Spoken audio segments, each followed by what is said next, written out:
I was halfway through shutting down my computer when the HR message appeared on my screen. Report to Human Resources immediately. No explanation, no warning, just an order. Sharp enough to slice through the quiet of a late Friday. I walked in to find Diane from HR standing stiffly beside my new manager, Darren Cole.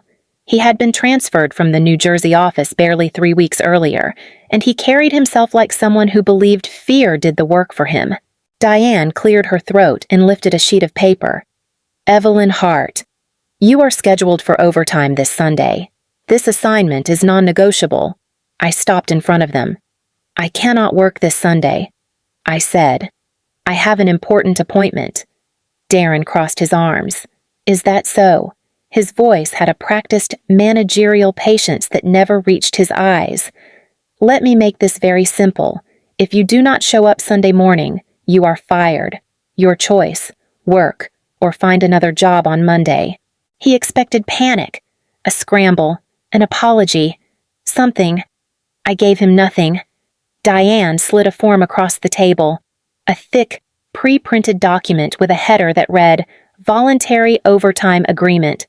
Below it, in red ink, someone had stamped sign or disciplinary action. It was ready, long before I walked in. My chest tightened, but not from fear. More from the insult of how cleanly this had been prepared, how confident Darren must have been that he could corner me.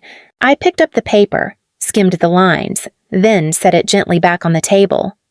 I told you, I said quietly. I cannot work Sunday. Darren leaned in. Then consider this your final warning. I held his stare for a moment, long enough for him to think I was deciding whether to beg, but my decision had been made hours ago, long before their ambush. I turned toward the door without another word. He had no idea who I was meeting on Sunday, and they had no idea what that decision would cost them. I left the room, the unsigned form still on the table, and walked down the hall toward the exit, neither option chosen. Neither threat accepted, carrying the weight of what would come next. The anger from that Friday meeting stayed with me long after I left the HR office, mostly because it wasn't new.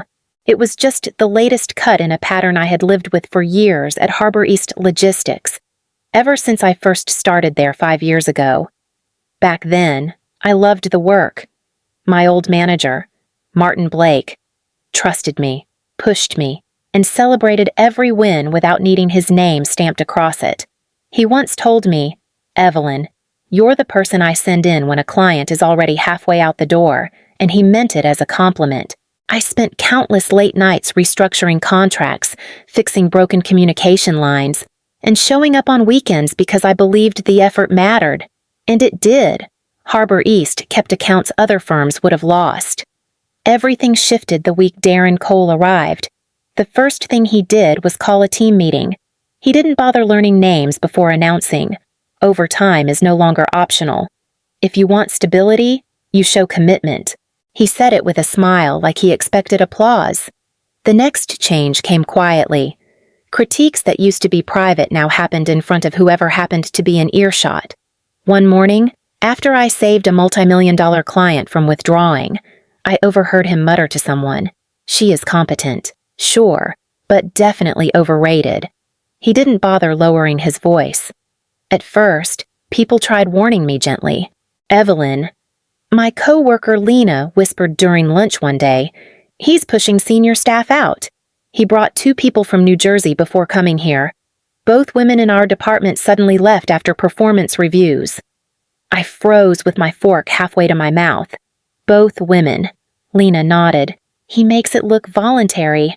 HR never questions it. That was when I started writing everything down, every remark, every demand, every meeting he twisted into a threat. It wasn't paranoia. It was survival. And after what happened on Friday, it was clear Darren wasn't finished testing how far he could bend me before I broke.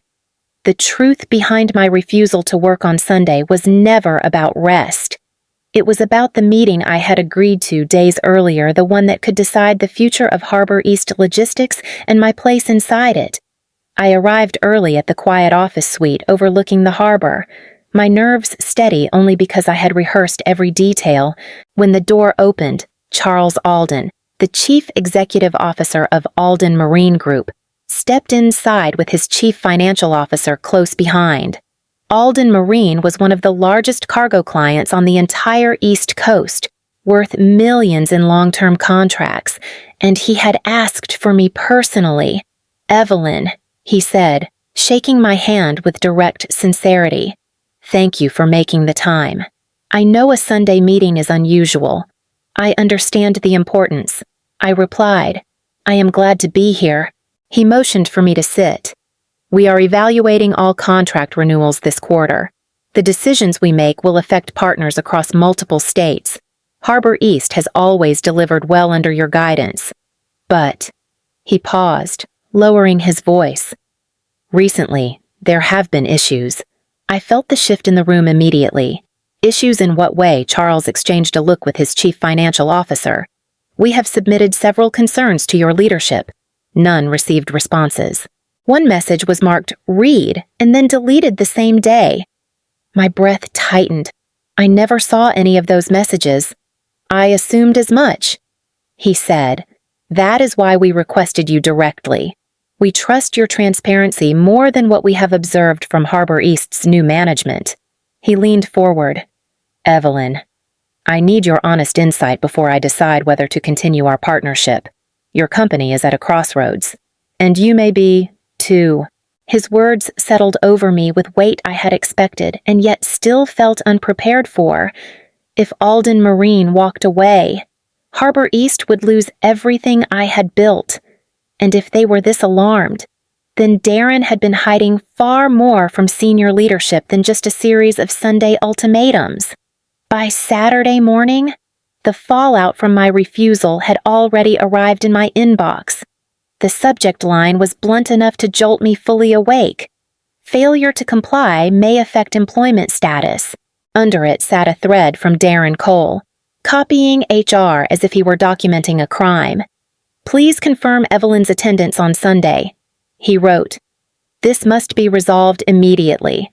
I typed my response carefully, every word deliberate. "I have an immovable prior commitment on Sunday. I will be available on Monday at 9 o'clock as scheduled." I hit send and set the phone down, hoping for an hour of quiet. I barely got 10 minutes. By 9:30, Darren was standing at my desk as if he had teleported across Baltimore. I saw him coming before I heard him, the sharp, irritated breath he always took before making a scene. "You really sent that email?" he demanded, loud enough for the entire row of cubicles to hear. "Everyone sacrifices. Evelyn, everyone. What makes you think you are special?" I kept my voice low. "I never said I was special. I said I have a prior commitment." His jaw tightened. "What you have is an attitude problem. And it ends today." My coworkers kept their heads down, pretending to type. Even Lena, usually brave enough to whisper encouragement, stayed silent. That told me everything. People weren't avoiding eye contact to protect me. They were avoiding Darren to protect themselves. He stared at me for a few seconds, waiting for an apology, a crack, something. When he got nothing, he turned sharply and marched back toward his office. I tried to breathe through the tension, but the next blow came fast. My screen flashed a system alert access denied. Then another. 2 major client folders I managed daily were suddenly locked. I checked again, fingers shaking. Still locked. He was building a case. He wanted me unstable, unreliable, uncooperative, and he wanted it all documented before Monday. By the time I stepped away from my desk, I knew the truth. Darren was not waiting for Sunday to punish me. He had already begun. By Saturday night, the noise in my head was almost unbearable. Every email from HR, every threat from Darren, every clipped warning sat on my phone like stacked verdicts. I read them again from the top, one by one, until my hands felt cold. There was the first message from HR. The second, marked "Failure to comply may affect employment status," and Darren's note to them, as if he were narrating evidence for a trial. "Please confirm Evelyn's attendance on Sunday. I opened a new folder on my laptop and titled it Sunday Incident. Every screenshot went in, every timestamp, every line. If Darren wanted documentation, he would not be the only one keeping it. For a moment, I stared at the blinking cursor, wondering if I should call Charles Alden and cancel. The thought lasted only a few seconds. That meeting mattered to the company far more than Darren's ego trip did, and Charles had trusted me enough to reach out privately. That meant something. I pulled out the notes I had already organized for him. Renewal forecasts, performance patterns, contract risks. I reviewed every section until I could recite the numbers without looking. When I finally drafted my reply to HR, I kept it brutally simple. I will be unavailable Sunday due to an essential prior engagement. I will resume work Monday at 9 o'clock. No apologies, no excuses, no soft landing. Just the truth. I read it once more, then hit send. The moment the message left my outbox, something inside me steadied. For the first time since Darren arrived, I felt like I was choosing myself instead of letting someone corner me. Not choosing Sunday overtime. Not choosing termination. Just choosing what was right. I shut my laptop and let the quiet settle around me. Whatever happened tomorrow at the meeting with Charles Alden, I would show up prepared and I would show up as myself. I arrived early enough on Sunday to catch my breath before the real conversation began. The private room overlooking the inner harbor was quiet, the kind of quiet where every thought echoed louder than it should. When the door opened, Charles Alden entered with his chief financial officer, Marissa Lane, both carrying folders that looked far heavier than paper. "Evelyn," Charles said, shaking my hand with a grip that told me he was not here for pleasantries. "Thank you for coming. I appreciate the invitation," I replied. "I understand this discussion is time-sensitive." Marissa exchanged a glance with him, then placed her folder on the table. "We will get straight to the point. We have sent several concerns to HarborEast leadership over the past 2 months." She opened the folder and turned it toward me. Every message was ignored. I leaned in. Ignored. Charles nodded. One was deleted within minutes of being delivered, without being opened. His tone sharpened. "We track those things." A cold, heavy certainty settled in my chest. "I never received anything," I said. "Not a single warning. Nothing." "I believe you," Charles replied immediately. "That is why we requested you and only you for this meeting." The weight of that trust hit me harder than the accusation itself. I took a slow breath. There has been a shift at HarborEast, a new manager, new expectations, a culture that... I hesitated, then decided honesty was the only way forward. I was ordered to work today. Non-negotiable. When I said I had a prior commitment, he threatened my job. A moment of silence followed. Sharp. Final. Marissa folded her hands. "That aligns with what we suspected." Charles's expression tightened, the calm edge turning to steel. "If your leadership is burying client concerns and threatening the only person keeping this account stable, that is a problem we cannot ignore." He closed the folder. "We will not renew our contract," he said, voice steady, "unless you become our direct point of contact effective immediately." The words hit like a shift in gravity, altering everything I thought I knew about Monday. What happens when a client with millions on the line demands me and not my boss by Monday morning? I had already braced myself for the worst. I walked into the building expecting a termination meeting, a stack of forms waiting with my name printed at the top. After everything that happened Saturday and Sunday, there was no scenario where Darren would let me walk in quietly, but the office was silent. No email from HR, no calendar invite, no warning, nothing. I set my bag down slowly, watching my screen load. Still nothing. Lena walked past my desk and whispered, "You okay?" I nodded, though my pulse kept rising. The absence of noise felt louder than any threat Darren had thrown at me. At 9:15 exactly, my phone lit up with a number I had never seen appear on my screen before. The direct extension of Richard Hale, "The Chief Executive Officer of HarborEast Logistics," I answered carefully. "This is Evelyn Hart." His voice came through calm, deliberate. "Evelyn, congratulations on your promotion." I froze. Richard continued before I could speak.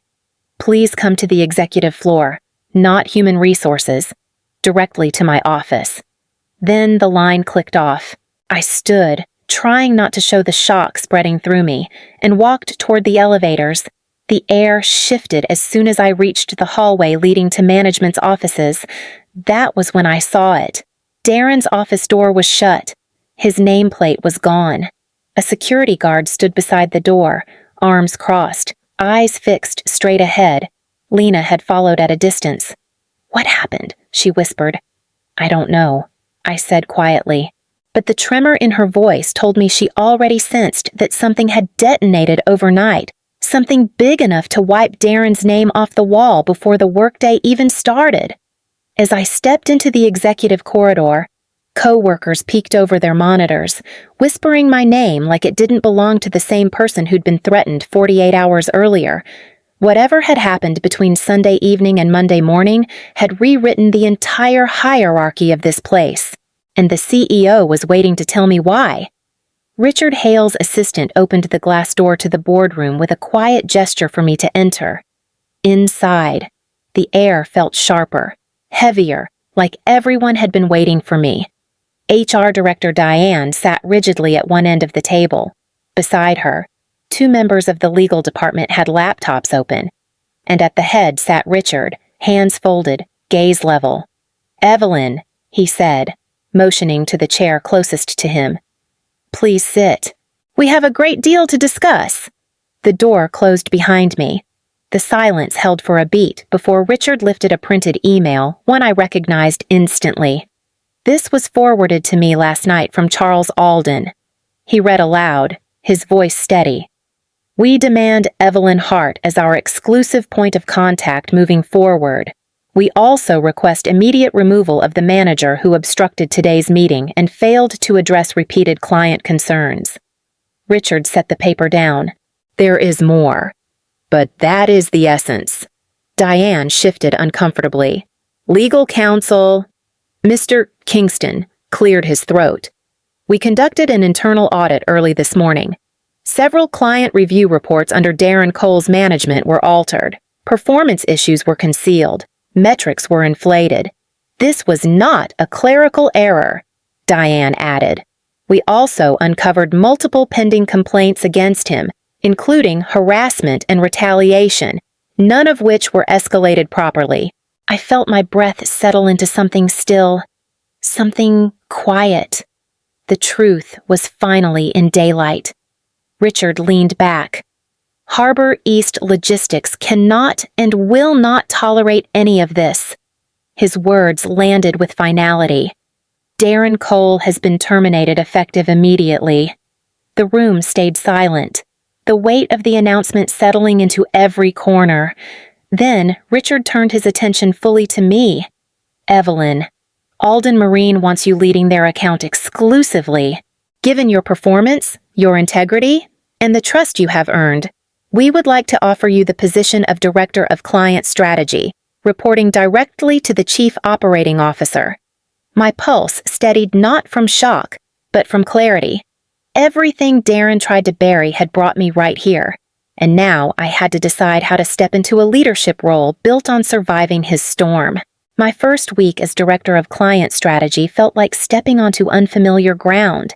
Even though the walls and hallways were the same ones I had walked for 5 years, the difference was in how people looked at me. Not with pity, not with fear of association, but with something closer to respect, even relief.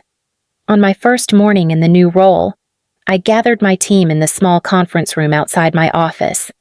"We are drawing new lines," I told them. "No more forced overtime. No more intimidation in meetings. No more public shaming disguised as feedback. We do the work well, and we do it without being treated like we are disposable."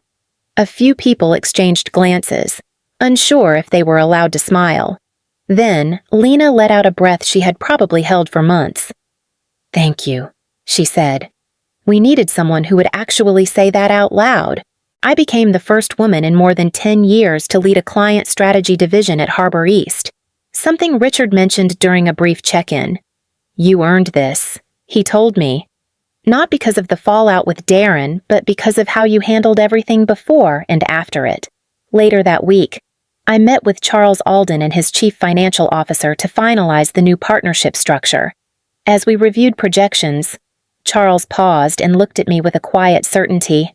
"You know," he said, "I saw exactly who you were on Sunday, not just in the numbers you presented, but in the integrity behind them. That is why we fought for you." His words landed deeper than I expected. For years, I had stayed silent through late nights, impossible expectations, and small humiliations that stacked like stones on my chest. Silence had taught Darren the wrong lesson that I would bend. But Sunday taught me the right one, that I did not have to. I closed my notebook, ready to move forward with a team that finally had room to breathe. And as the week closed, one truth lingered quietly in the back of my mind. Sooner or later, I would face the man who tried to break me. I was leaving a late afternoon meeting with the operations team when I turned the corner toward the lobby and saw a small crowd forming behind the glass wall. People tried not to look obvious, but the tension in the air pulled everyone's attention in the same direction. That was when I saw Darren Cole. He stood between two security officers, a cardboard box in his hands, his shoulders pulled tight as if trying to make himself smaller. His tie hung crooked, the same way it did on his first day, only now there was no swagger left in him, just a man who had run out of room to hide.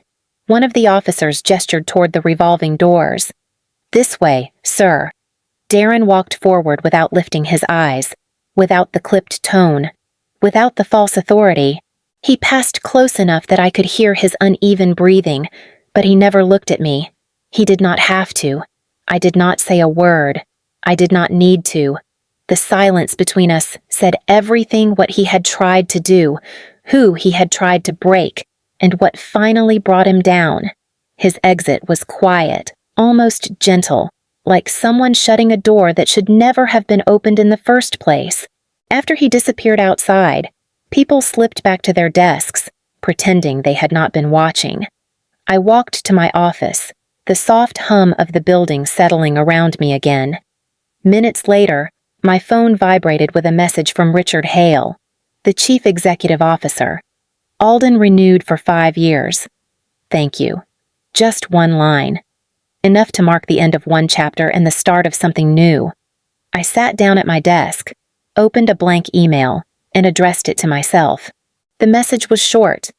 Only one sentence, just enough to anchor the moment in memory. Sometimes choosing neither option is choosing a whole new life.